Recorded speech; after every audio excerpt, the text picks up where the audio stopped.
Magandang buhay! Tarlakenyo, Pilipinas! Ayan! Ako po ay nagpapasalamat ng marami dahil binigyan ako ng chance na ma-introduce namin ang aming kumpanya. More on customized, made to order. Ayan. Nagsimula po kami sa paleta. Marami pong tulong na kami nakuha. Opportunities. Siyempre, ang number 1 ang Pisedo. Kayo po ang nag-introduce sa amin at nagkaroon ng napakagandang opportunities. Na-open po yung aming Lorisa Furniture sa hindi lang Tarlakenyo, kundi buong Pilipinas na. Sa tulong po ng ating mahal na Governor Susan Yap. Alam po niyo kung bakit?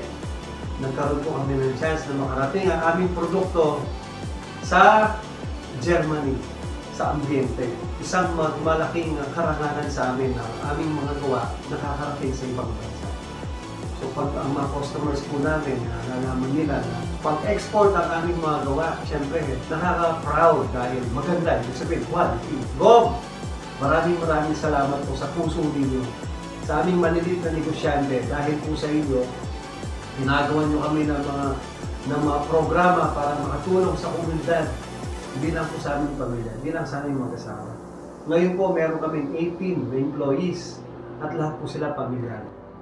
Ang aming pong production or manufacturing dito po sa Binauganan, Tarlac City. Tapos meron po kaming maliit na showroom located po sa Abuso. Kung galing po kayo Tarlac City, papunta po siya ng Hirona, Panorte. Along the highway lang po, nandun po yung showroom.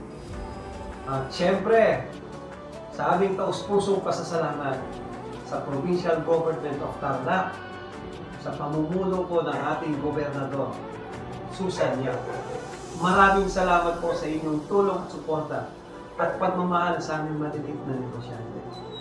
Lorisa Furniture Center, maraming salamat po. Magandang buhay!